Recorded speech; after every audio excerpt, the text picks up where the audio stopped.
খবর শুনছেন আজকের সংবাদ ইউটিউব চ্যানেল থেকে। জানাবো আজকের বাছাই করা কিছু গুরুত্বপূর্ণ তাজা খবর। খবরের শুরুতেই দেখে নেব আজকের সংবাদ শিরোনাম। বিজেপি ছেড়ে তৃণমূলে যোগদান, এবার বড় ক্ষতি হয়ে গেল জন বার্লার, বলেই দিলেন। গোমাংস নিয়ে অবাক করা আইন অসমে। দলবদলু বিজেপি নেতারা দুর্নীতি পরায়ণ, নাম না করে শুভেন্দুকে তোপ দিলীপের। মুসলিমরা ভয়ঙ্কর খেলবেন, তহা বিস্ফোরক হতেই ভাগাভাগির তথ্য খাড়া করলেন শওকতরা।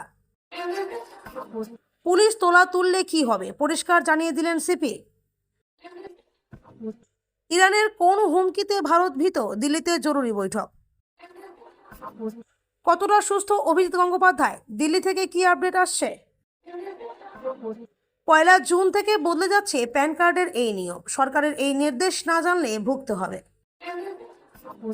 জিহাদ মানে প্রতিবাদ, সুকান্তকে জুতো ছোড়ার ঘটনাকে ঘুরিয়ে সমর্থন টিএমসি মন্ত্রীর। রাজ্যে জারি অরেঞ্জ অ্যালার্ট, ভাসবে একের পর এক এলাকা। ভয়াবহ বোমা বিস্ফোরণ, বীরভূমের গ্রামে ছিন্ন ভিন্ন দেহ, বীভৎস পরিস্থিতিতে হাহাকার।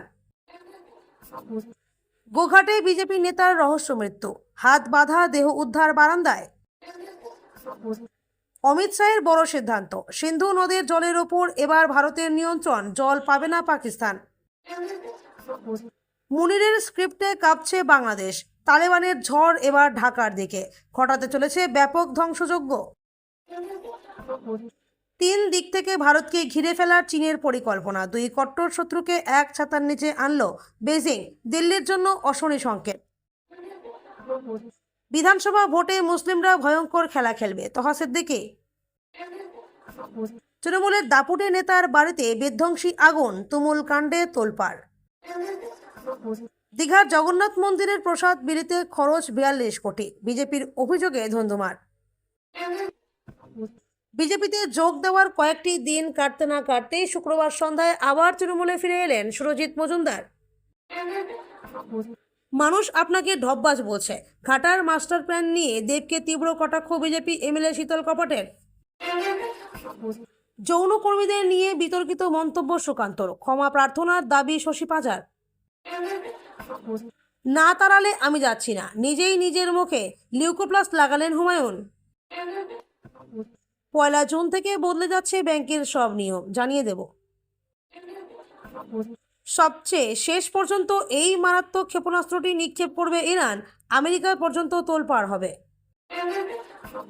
ইরানের সুপ্রিম লিডার চূড়ান্ত, ছেলে মোজতবা নয়, এই 3 ধর্মগুরুর মধ্যে একজন নেবেন খামেনির জায়গা। বিস্তারিত খবর শোনানোর পূর্বেই আপনাদের কাছে করব একটি ছোট্ট অনুরোধ, আমাদের চ্যানেলে নতুন হয়ে থাকলে চ্যানেলটি সাবস্ক্রাইব করবেন। আসছি বিস্তারিত খবরে। উত্তরবঙ্গের দাপুটে রাজনীতিকদের মধ্যে একজন জন বার্লা। সদ্য বিজেপি ছেড়ে তৃণমূলের নাম লিখিয়েছিলেন আলিপুরদুয়ারের প্রাক্তন সাংসদ, এবার তারই বড় ক্ষতি হয়ে গেল। প্রাক্তন কেন্দ্রের মন্ত্রী নিজেই সে কথা স্বীকার করে নিয়েছেন। এখান থেকে সংগঠন শুরু করি বললেন জন। ডুয়ার্সের লক্ষ্মীপাড়া চা বাগানে তৃণমূল নেতার পৈতৃক ভিটে, ওই বাড়ি থেকে সংগঠন শুরু করেছিলেন জন। শনিবার দুপুরে আচমকাই সেখানে আগুন লাগে, বাড়ির একাংশ দাউ দাউ করে জ্বলে ওঠে বলে খবর। স্থানীয় বাসিন্দারা দেখেন শাসক দলের নেতার বাড়ি থেকে ধোঁয়া বেরোচ্ছে। অসমের মুখ্যমন্ত্রী হিমন্ত বিশ্ব শর্মা সম্প্রতি একটি বিতর্কিত বিবৃতি দিয়ে আবারও রাজ্যের রাজনৈতিক এবং সাম্প্রদায়িক পরিস্থিতি গরম করে তুলেছেন। তিনি জানিয়েছেন যে ঈদ উপলক্ষে কিছু গোষ্ঠী অসমের বিভিন্ন স্থানে সাম্প্রদায়িক সংহতি ভাঙার চেষ্টা করছে। তিনি উল্লেখ করেছেন যে প্রথমে ধুবড়ী, তারপর লাকিপুর, লখিমপুর, গোলপাড়া এবং এখন হোজাইয়ে এ ধরনের ঘটনা ঘটেছে। এই প্রেক্ষাপটে তিনি অসমের গোরক্ষণ আইনের কথা তুলে ধরেছেন, যার আওতায় হিন্দু মন্দির বা নামঘর থেকে 5 কিলোমিটারের মধ্যে গোমাংস খাওয়া বা বিক্রয় করা সম্পূর্ণ নিষিদ্ধ। তিনি জেলা প্রশাসনকে এই আইন কঠোরভাবে প্রয়োগ করতে নির্দেশ দিয়েছেন। ফের সমেজাজে দিলীপ ঘোষ, এবার দলবদলু বিজেপি নেতাদের দুর্নীতি পরায়ণ বলে তোপ দাগলেন দলেরই প্রাক্তন রাজ্য সভাপতি। রাজ্য সংগঠনের সৌজন্যের অভাব রয়েছে বলে ক্ষোভ উগড়ে দিলেন তিনি। দিলীপের সঙ্গে একমত নয় রাজ্য নেতৃত্ব। শনিবার আন্তর্জাতিক যোগ দিবস উপলক্ষে রানী রাসমণি রোডের এক অনুষ্ঠানে যোগ দিয়েছিলেন দিলীপ ঘোষ। অনুষ্ঠান শেষে সাংবাদিকদের সামনে সমেজাজে ধরা দেন। তার কথায় যারা সিপিএম তৃণমূল থেকে বিজেপিতে এসেছে তাদের মধ্যে অনেকে দুর্নীতি হিংসার সঙ্গে যুক্ত, বিজেপির উদার রাজনীতির সঙ্গে মানিয়ে নিতে পারছেন না, কিন্তু কেন্দ্রীয় নেতৃত্ব তা গাইডলাইন বেঁধে দিয়েছে, তা মেনে না চললে অন্য দলের সঙ্গে পার্থক্য হবে কিভাবে। তার আরও দাবি বিজেপি উদার দল, বসুধৈব কুটুম্বকম এ বিশ্বাসী, সকলকে নিয়ে চলতে চায়, সবকা সাথ সবকা বিকাশ দলের মূল মন্ত্র। কয়েকদিন আগেই কাসেম সিদ্দিকির পদপ্রাপ্তি নিয়ে খোঁচা দিয়ে দেখা দিয়েছিল তাকে। সাফ বলেছিলেন কাসেম রাজনীতির আ ক খ জানেন না। দলের লাইন নিয়েও প্রসঙ্গে ক্ষোভ উগরে দিয়েছিলেন ভরতপুরের বিধায়ক হুমায়ুন কবির। সেই কাসেমের বিরুদ্ধে রেগে লাল তহা সিদ্দিকি বলছেন, বাংলার মুসলিমরা এটা কখনোই ভালোভাবে নিচ্ছে না, 26-এর ভোটে ভয়ঙ্কর খেলা হবে জানিয়ে যখন রাজনৈতিক মহলে তীব্র চাপানোতর, তখন সেই তহাকেই এক হাত নিলেন হুমায়ুন। কটাক্ষের সুরেই বলছেন, তহা সিদ্দিকি কখন কি বলে তার ঠিক থাকে না। কয়েকদিন আগেই লাস্ট ওয়ার্নিং এসেছে হুমায়ুনের কাছে, তারপরেই ধীরে ধীরে সুর বদল। এদিন বললেন, 21শে জুলাই পর্যন্ত আমি আমাদের নেত্রীর প্রতি, আমাদের সেনাপতির প্রতি পূর্ণ আস্থা রেখে চলব। এমতো অবস্থায় তহাকে নিয়ে আচমকা হুমায়ুনের এ মন্তব্য তাৎপর্যপূর্ণ বলেই মত রাজনৈতিক বিশ্লেষকদের। আর কয়েকদিন তারপরেই রথযাত্রা। আগামী 27শে জুন নিজের বাড়ি থেকে এক সপ্তাহের জন্য মাসির বাড়ি বেড়াতে যাচ্ছেন জগন্নাথ, বলরাম ও সুভদ্রা। তবে এইবারে রথযাত্রা নিয়ে আরও সতর্ক কলকাতা পুলিশ। কলকাতা পুলিশ সূত্রে খবর, সিপি মনোজ ভার্মা পুলিশ আধিকারিকদের স্পষ্ট নির্দেশ দিয়েছেন, প্রতিটি থানাতেই আরও সজাগ থাকতে হবে। যেহেতু রথের দিন মহরমও রয়েছে, তাই যাতে অপ্রীতিকর ঘটনা না ঘটে সেই কারণেই এই নির্দেশ। একই সঙ্গে তোলাবাজি করলে কোনো পুলিশ আধিকারিকদের কী হবে তাও জানান মনোজ ভার্মা। কলকাতা পুলিশ সূত্রে খবর, বন্দর এলাকায় বিশেষ নজর দিতে নির্দেশ দিয়েছেন সিপি। থানাগুলিকেও সতর্কতা অবলম্বন করতে বলা হয়েছে। যে কোনো আইন শৃঙ্খলা পরিস্থিতিতে নিজেদের বাহিনীকে প্রস্তুত করে নির্দিষ্ট জায়গায় যাওয়ার নির্দেশ দিয়েছে তিনি। উঁচু তলার পদস্থ আধিকারিকদের সবটা নজরে রাখতে হবে বলেও জানিয়েছেন তিনি। ইসরায়েল ও ইরানের মধ্যে চলা সংঘাত এখন এক নতুন এবং বিপজ্জনক মোড় নিতে চলেছে। সম্প্রতি ইরান এমন এক হুমকি দিয়েছে যা বিশ্বের অর্ধেকেরও বেশি মানুষের জীবনে বড় প্রভাব ফেলবে। এই হুমকির পর ভারতের রাজধানী দিল্লিতে একটি উচ্চ পর্যায়ের জরুরি বৈঠক অনুষ্ঠিত হয়েছে, যেখানে গভীর আলোচনা ও পর্যালোচনা করা হয়েছে এই সম্ভাব্য সংকট নিয়ে। ইরানের এই পদক্ষেপ ভারতের জন্য অসংখ্য সমস্যা তৈরি করতে পারে, যার সরাসরি প্রভাব পড়বে দেশের অর্থনীতিতে। বিশেষ করে হরমুজ প্রণালী বন্ধ করার হুমকি ভারতের অপরিশোধিত তেল সরবরাহের প্রায় 2/3 এবং এলএনজি আমদানির অর্ধেকেরই বেশি প্রভাবিত করবে, যা বিশ্বব্যাপী জ্বালানির বাজারে অস্থিরতা তৈরি করবে এবং দেশের অভ্যন্তরেও বড় ধরনের মূল্যবৃদ্ধি ঘটাতে পারে।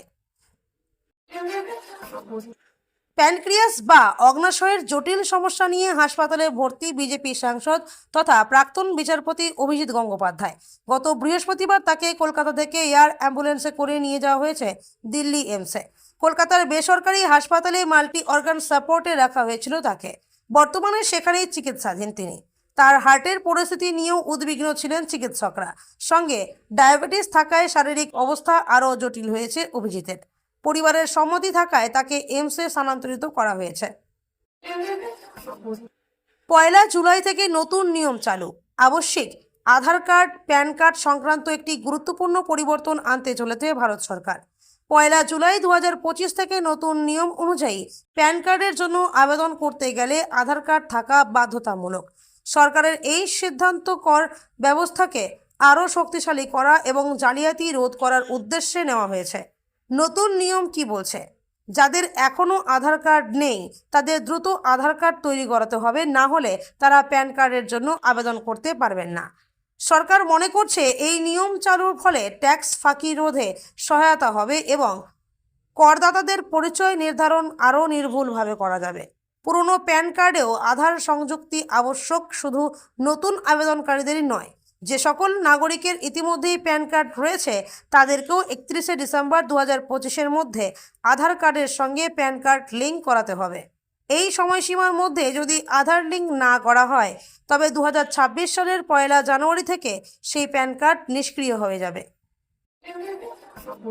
মেটিয়াবুরুজে রাজ্য বিজেপি সভাপতি সুকান্ত মজুমদারের ওপর হামলার ঘটনায় যুক্ত জেহাদিরা। রাজ্যের বিরোধী দলনেতা শুভেন্দু অধিকারীর এই অভিযোগ মেনে নিয়ে জেহাদিদের নামে বোঝালেন রাজ্যের মন্ত্রী চন্দ্রিমা ভট্টাচার্য। এক বিবৃতিতে চন্দ্রিমা দেবী দাবি করেছেন, জেহাদ মানে প্রতিবাদ, আর প্রতিবাদ করার অধিকার সবার রয়েছে। বৃহস্পতিবার মেটিয়াবুরুজের রবীন্দ্রনগর থানা এলাকায় আক্রান্ত বিজেপি কর্মীদের দেখতে গিয়ে তৃণমূলের হেনস্থার মুখে পড়েন কেন্দ্রীয় প্রতিমন্ত্রী সুকান্তবাবু। উদ্ভিদবিদ্যার অধ্যাপককে লক্ষ্য করে জুতো ছুড়ে তৃণমূল সমর্থকরা চোর স্লোগান দেয়।